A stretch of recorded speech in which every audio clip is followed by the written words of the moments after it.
If you have questions at the end of the webinar, please type them in at the far left-hand corner where it says Q&A as we go along, and we will leave 10 minutes at the end to hopefully address all those. If we run out of time before we get to that, you can email them to me or give us a call, and we'll be glad to answer those. Just a quick commercial before we get started. I started Sunbelt Business Advisors. We call it Sunbelt Advisors, Business Brokers of the Greater Bay Area about 19 years ago in January. And my partner and husband, John Young, joined Sunbelt over 12 years ago and is our Senior VP. We at Sunbelt help sellers. We help them value their business, then we package the business in order to get it ready to take to market. We are part of the world's largest and oldest business brokerage and M&A firm. We're in the #1 position that we like to brag about on the web, and that's really due to our longevity and our commitment to excellence. And we have the best position, so when buyers, if we were helping you, when buyers get online to look at businesses, ours come up first. We also have great connections to SBA lenders for buyers, as well as an excellent referral network to the top accounting companies and attorneys that specialize in business transactions. So let's look at how you can position your firm to get the most for your company when you are ready to sell and move on to other ventures. Some of you may be dreaming of this already. I know I've heard many people say they want to play golf more often, do more travel, or just have time with the kids and grandkids now. One thing I want you to be aware of, when buyers are looking at various opportunities to buy or invest in, or believe it or not, they are looking at more than the earnings of the firm when they take it over. So that's what we're going to cover a lot today, because they're looking how to minimize risk and increase their return. I need the arrow. It's not there. There we go. So please remember that. So if you are like any seller, I know you want top dollar for what you've created when the time is right to sell. You need to create a sales process and value in your business so that buyers will pay top dollar. So you really need to make sure that you have a good story to tell about your company. So let's look at the value drivers that we're going to talk about today. So you need to create and garner the most for your well-established business. And if you look at these carefully, I think that will help you do that. You most likely have put everything into this business. So having these value drivers will ensure you will get the best possible price, as well as make the buyer feel safe and confident in his investment, and feel that he can confidently take your business to the next level. I'm going to say he, even though it could be a he and she, just so I'm not obnoxious during the presentation. So let's look at, we're going to look at stable, motivated management, systems in place, establish and diversified customer base. We're going to talk about the appearance of your business and make sure that's consistent with the asking price. Realistic growth strategies, effective and documented financial controls, growth in cash flow, profitability, and sales revenues will be covered, and protected proprietary process and technology. So value drivers are not only going to put more money in your pocket at closing, but they're going to increase the marketability of your business. We see that frequently. If a business isn't well established, doesn't have decent value drivers, the business will just sit. We don't get calls on it. And it may even not be able to sell if you don't position it right. So picture stepping back, being the strategic planner, and what has to be in place. You want to draw as many buyers as possible to your listing. And when you have these drivers in place, you're going to get a higher price. We had a sign manufacturing company that we sold 3 years ago. This was fun. It sold for 12% more than we had it listed for, and we had it listed at an aggressive asking price because I knew sign manufacturing is very popular. There were 4 offers, and the seller had positioned the business so well that it wasn't all revolving around him. So that made it really a fun business to do. Oops, got it. Okay. Hang on a second. Okay. I think it's so important to have a motivated management team in place and one that's performing. Hang on one second. Okay.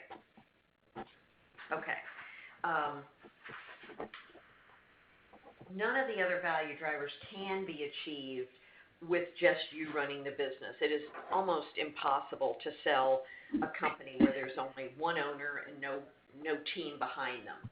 It definitely takes a team to accomplish this. And you want this team to be varied in skills, which I'm sure you already have. You don't want all salespeople, and you don't want all operational people. But it is the people who produce that revenue, not the product that you're selling. What is the staying power of the management and team that you have?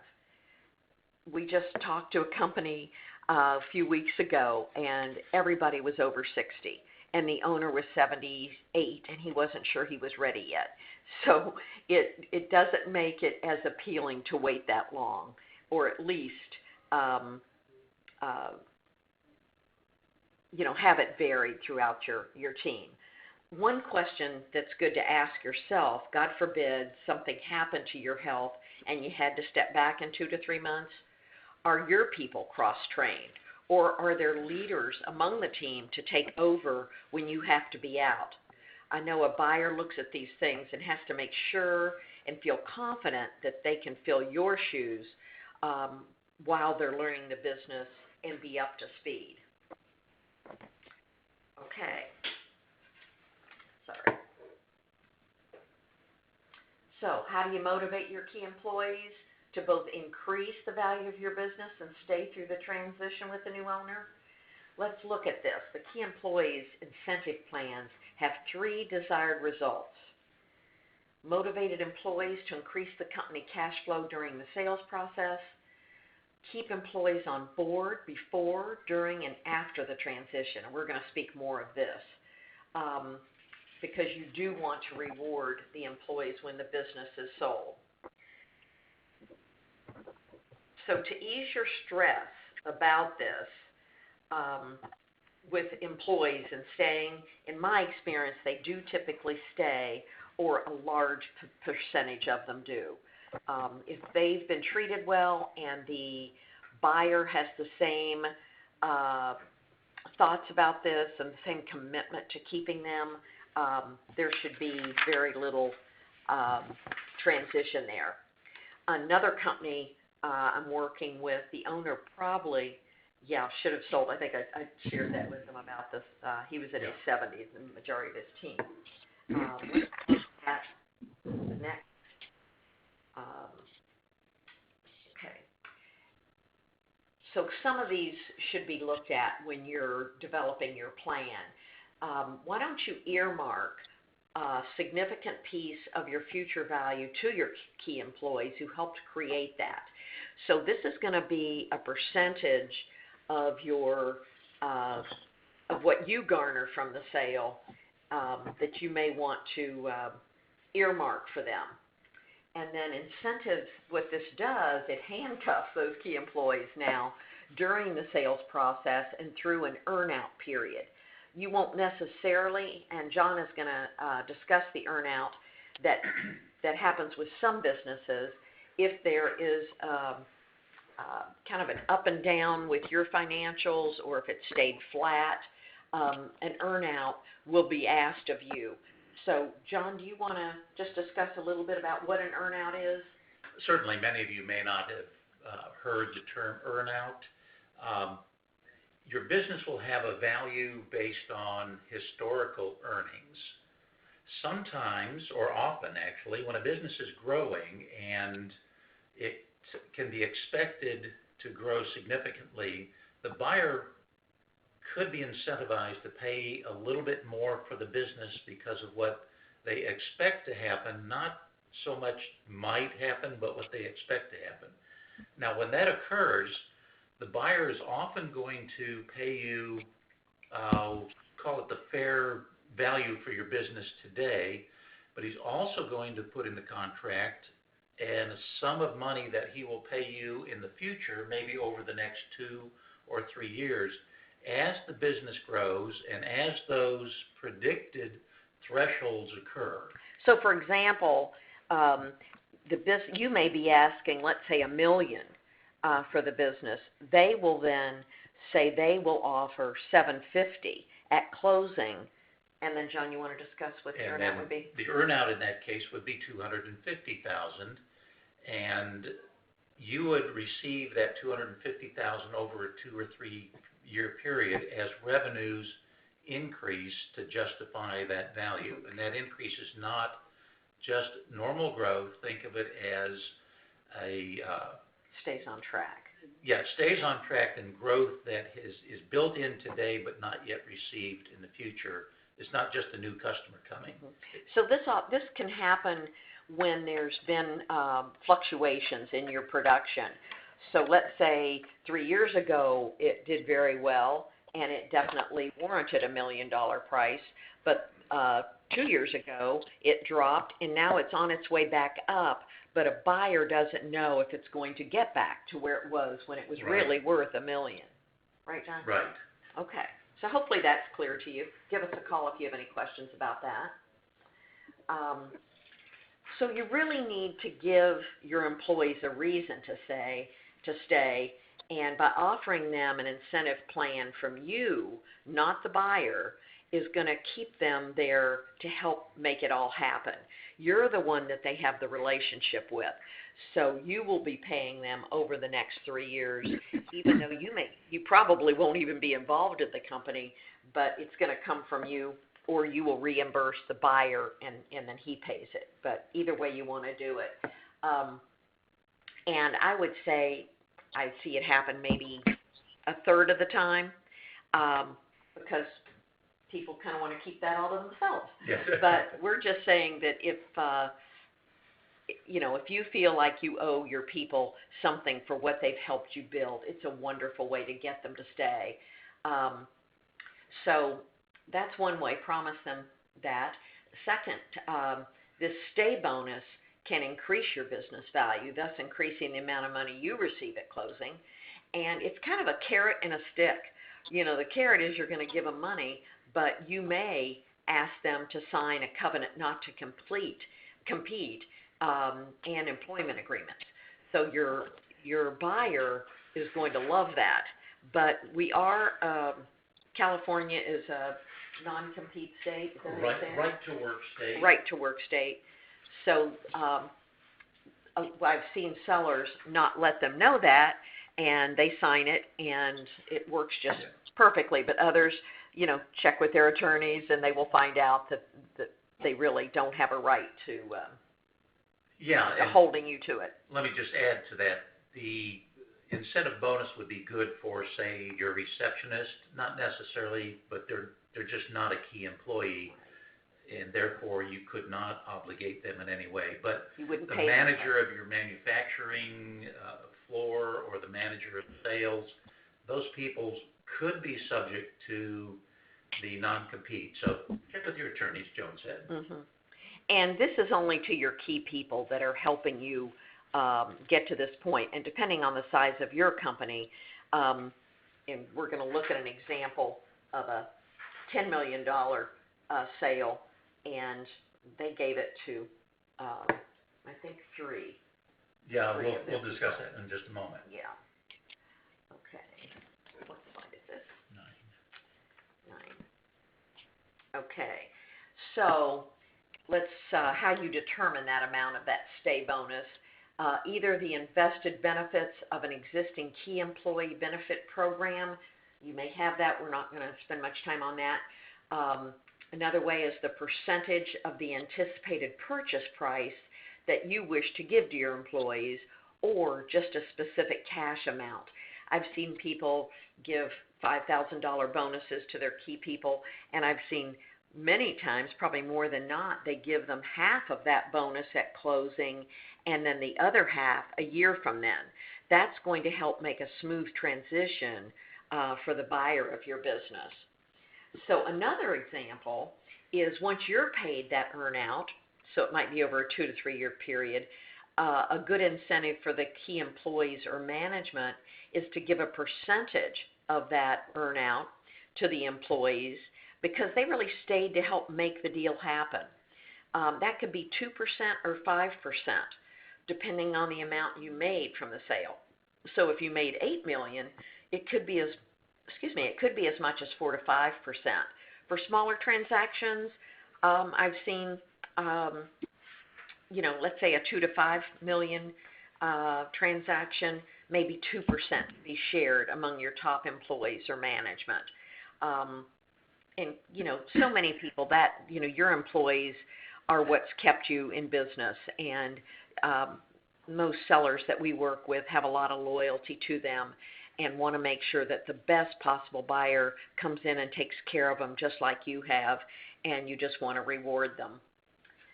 So, John, I think, let's see, this is, what number is this?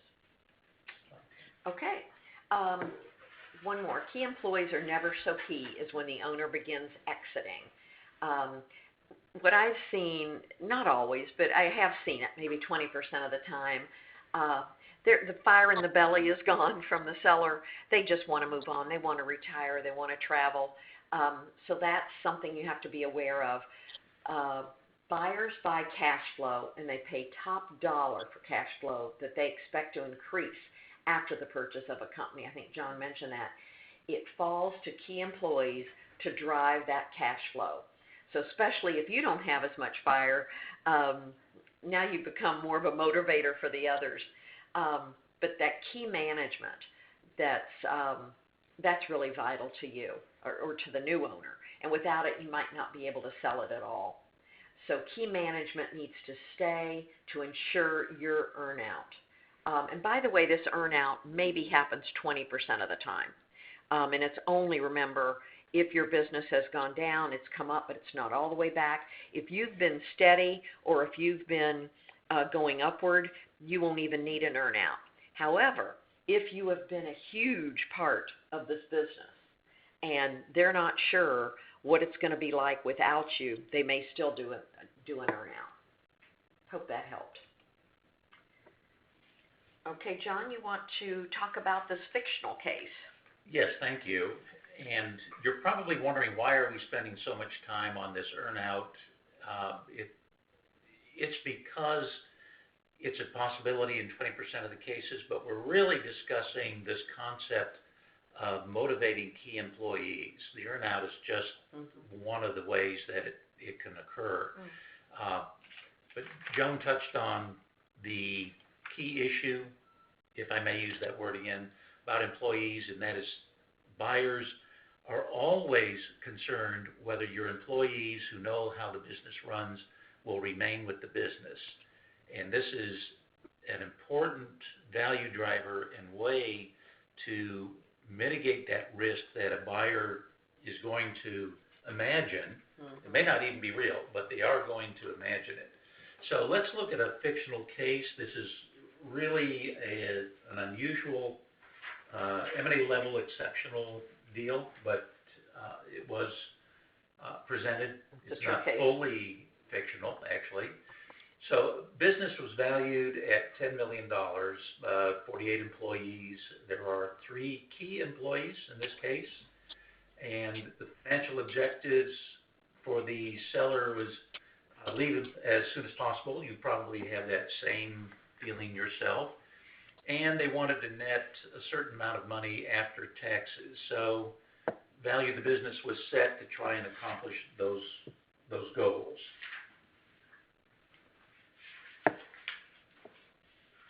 So in this particular example, the company, not Chase Bank, agrees to escrow 10% of the net, so that would be, $800,000 after tax purchase price for the closing. And again, this is a very large. Very aggressive. Each manager of those three will be entitled to a stay bonus equal to his prorated share of the escrow account. So each person has a different value to the business, so it may not be split up equally among the three, and it might be. In this case it did. Yeah. So there's also a vesting in this money, because the goal is to keep these employees there at the business. So they wouldn't get it immediately. It would be vested over 3 years. Step 3 is, as the vesting schedule is also the payment schedule for the bonus, manager becomes 1/3 vested of share at sale of closing, high short-term incentive, and he receives the third of it at the first anniversary and the 1/3 at the second anniversary. Thus, you have them vested and staying in the business, and they're likely to continue staying. This minimizes the risk for the buyer. For the buyer. Okay. It accelerates the vesting earnout to maximize the benefit to the buyer. Getting a few dollars or the employees, the employees getting a few dollars a year is not highly motivational, but 1/3 of this is a pretty good motivation, and makes them instrumental in your being able to sell your business, and they receive a nice cash amount. So in this case, the three key managers made around $300,000. In this case, it's each, but that could be variable depending on their value and longevity to the business. Oops. So, value driver number 2 is the systems that grow your business.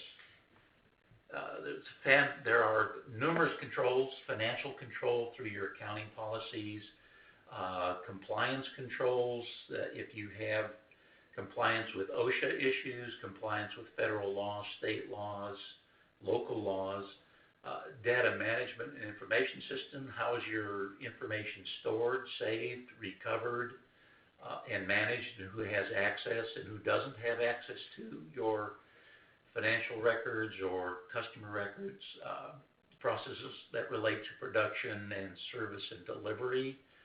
There should be systematized. People and processes, succession planning is very important for you. It should be something that you should be thinking about very carefully. Tracking systems, tracking your customers, recalling them if they've drifted away, that's important. In distribution systems. So some of these systems will relate to your firm, and some of them may not. We understand that. But having systems in place will only make a buyer feel truly secure with the purchase of your business. Now, one example that you could take right now is to draw an organizational chart of your business. Do you actually have an organizational chart? Do you have the separation of these areas? Or is it just you? Buyers like to have organization. That would be a principle to stand on.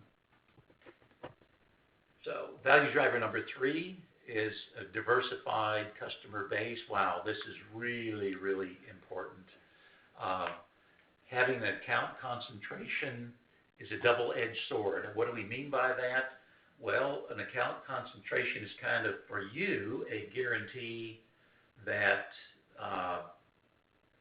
that your income is going to continue and it's going to be more or less stable.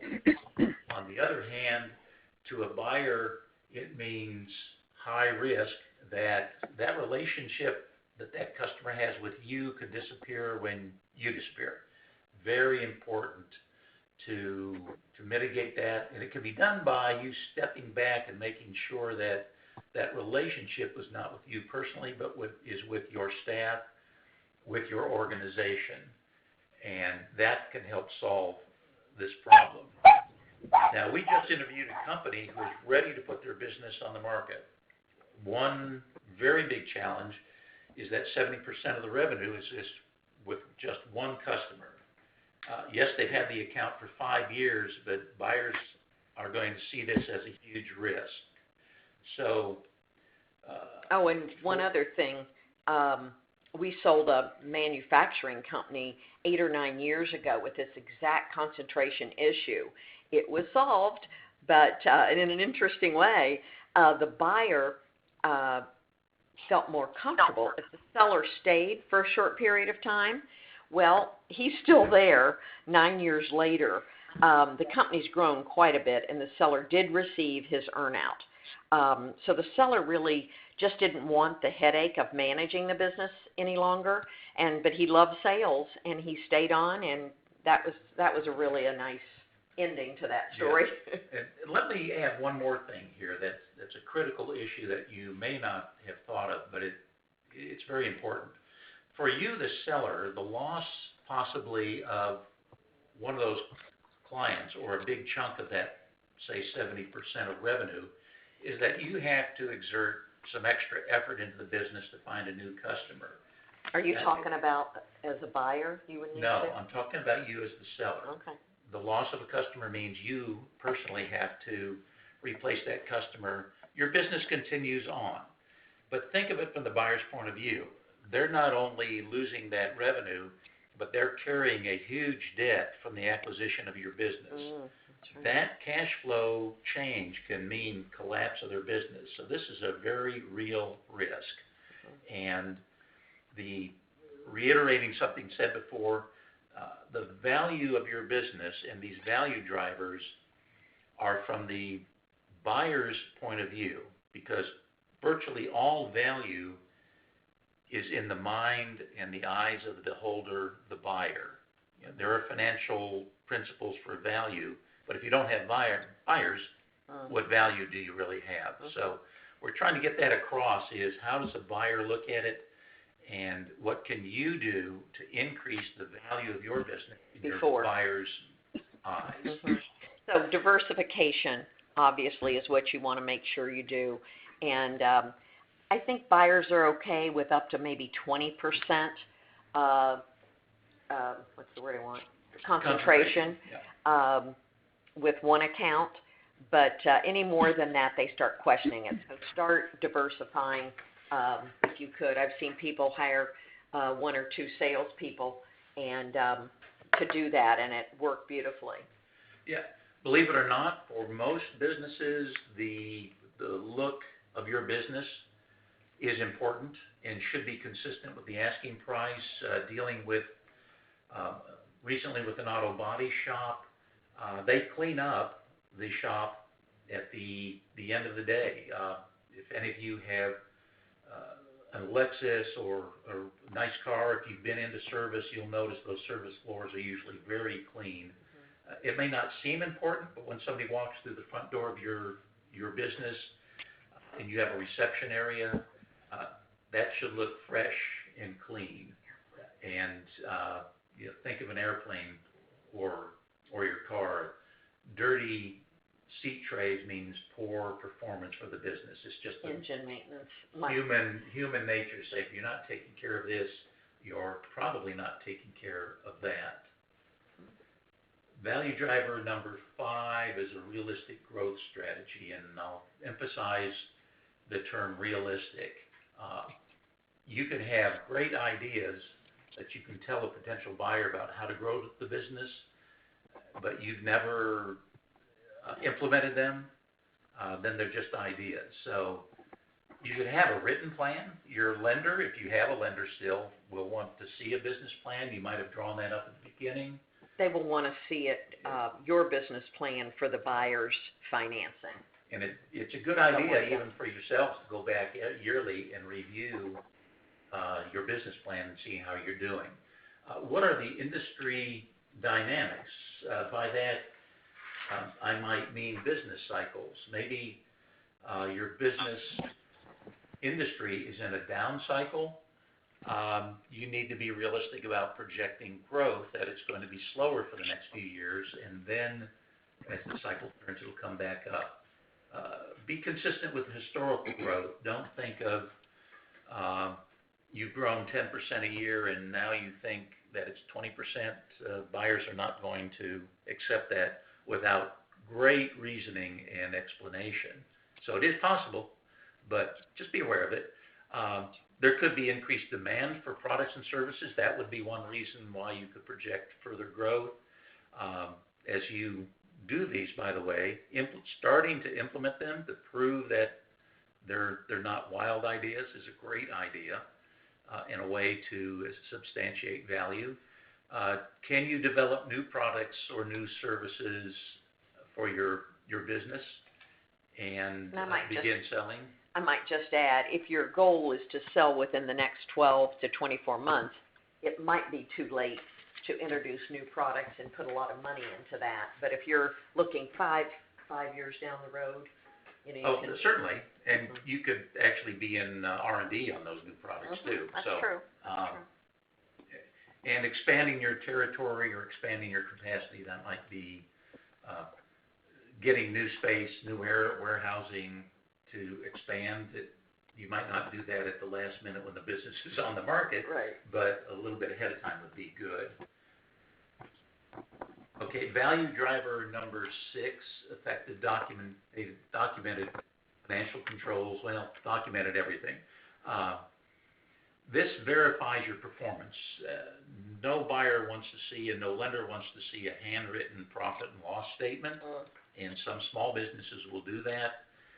Generally, if we've seen that, doesn't mean the business can't sell, but we will ask them to get their CPA or bookkeeper to create a QuickBooks version and get it down regularly. In fact, we just turned down a listing with a potential seller that it was, he had everything handwritten and he wasn't going to pay any money to have it done any differently. So we said, well, we wish you all the best, but we won't be working with you because we know it's going to be close to impossible. Yeah, an experienced business advisor will probably do the same thing. Otherwise, it's a lot of time that can be just a wasted. When is an audit a good thing? You may think that's never, but just think of a larger company. You get audited, even a self-imposed audit review by your CPA is held at a gold standard by potential buyers. They look at it and say, you have passed an audit with flying colors, or you have made the corrections. They now put tremendous value on that in the accuracy and correctness of your book. So it can be a good thing. And one thing I would add, you see the little skeleton in the closet. So many companies have them. It is to your advantage to disclose those, whatever it could be. I'm not even going to throw out, so we've seen everything. But you don't want to waste the time of a buyer or your time by going to market, having offers, and deciding on whose offer you're going to accept. And then during due diligence, they find out something that really devalues your company or makes them very nervous about taking over and succeeding with it. Get that out front. We can definitely help you with that, and then we know how to couch it, so to speak. And it doesn't mean you won't be able to sell it, but we just need to know it, and they will need to know it. Yes, surprises aren't fun. Last thing here is paying income taxes makes you money. That seems like an anachronism, a goofy statement, but think of it this way. Every dollar that you pay in taxes, you're going to get $2 to $4 back at the time of sale because you've claimed it as income on your tax return. And if the multiple of your earnings is somewhere between 2 and 4 times your earnings, which it typically is, you would have paid taxes on that dollar at, say, 30% taxes, but you're going to get 2 to 4 times that dollar in value at closing. So I think that's probably the most valuable thing you'll hear today. Just so many people don't realize it. The larger the company, the better their books are and more accurate. We've found it's often the really small businesses that they haven't made enough, so they've had to do that. They didn't had to, but so remember that one. That's an important one. Okay, value driver number 7. That's just a sample of 2 different companies and how they've. We just sold over a $6 million company that was like Company A, but it wasn't because they weren't performing. The owner was an older gentleman that was very content. He was making over $1 million a year. He lost the fire in the belly, and his partner had become ill, so there wasn't the kind of drive that you normally would have. So buyers like to see a business that is experiencing growth versus being stagnant. This doesn't mean that Company A won't sell, because the one we just sold it for over $6 million, but just not at the same rate as the other example. So if you're flat, that doesn't mean there's usually a reason for it, or maybe a competitor came in, or maybe a new piece of equipment that you needed to buy and haven't purchased yet. All that can happen, but just be aware that it could affect the profitability. yeah, let me give a real life example that just occurred with us. This company Joan was talking about the owner was content to be flat. However, we had this sold for over $6 million. It was a very nice deal. All these value drivers were in place for this company. It was beautiful to represent them, and the $1.1 million EBITDA, which is their net income, which we could explain later, was consistent with very little growth, a little bit. Buyers consistently asked, why has this business not grown? Now, we could explain it that the buyer was an individual, or the seller was an individual and very content with where he was, but the buyers are looking for future growth of this business, especially at this scale, and these are private equity, private investors, investment groups that were looking at this, not just individuals. They would be more content with Company B's performance because they could project that line continuing up and would have paid a higher value for this business. So I would say the loss on this one, because of the flat revenue, was between $500,000 and $1 million in value that they left on the table because they could not show this continuing growth, even though they explained how it could grow and explained it well. It was just left on the table. And I think there were how many offers on that one? There were 40 lookers and there were 8 offers. So, as I said, good deal. That was fun. Okay. All right. Protected proprietary technology. Patent. Turn my page. Okay. Patent protection you may need on your business, maybe not. Value beyond the cash flow. So, could be proprietary technology, proprietary manufacturing methods, service to a particular client of a very unique product that you and very few others can provide. Those are important value drivers. They're not common to a lot of businesses. But it'll definitely make the buyer feel safer from competitors if your business could be duplicated easily.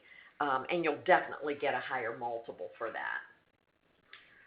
Okay, so I just wanted to, in closing, just say that if you're thinking of a few additional value drivers that you have, please feel free to share them with other participants. I'm going to open it up, and or you can type in any additional value drivers in the box to the left. So I do hope this webinar has you thinking of what you need to do in order to position your firm in the best light in order to get the most for your business. But let me open the phone lines, take it off of mute, and see if there's any questions that you may have. I think I'm open. Is there anybody that has a question that we didn't cover or something you need more clarification on? We won't mention names. We need to see if, I think everybody's in listen only, so. I don't think I put it on. Unmute all. The conference has been unmuted. Okay, does anybody have any question that you'd like for the group? Boy, John, that means we covered everything. Okay. Somebody have a question? So in closing, just please let John or myself know if you need any assistance in positioning your business for sale. Some of you might even have your firm ready and you don't have to do any more work to take it to market. Others of you, it could be 2 or 3 years before you're ready. But the timing just has to be right for you. I want to thank you for attending, and any of you that would like the webinar downloaded to you, just let us know so you have that resource. And John, anything in closing? Yeah, we not only thank you, but we very much appreciate your attendance. We like to talk to business owners years in advance of selling their business to assist them in developing the values, to understand their business and the buying world and what can be done. And it's our greatest thrills when a buyer comes in or a seller comes in and many of these things are in place. It just makes life easier for everybody and the value higher for you. Yeah, definitely. So thank you very much, and give us a call if there's anything we can do for you. Thank you. Bye-bye.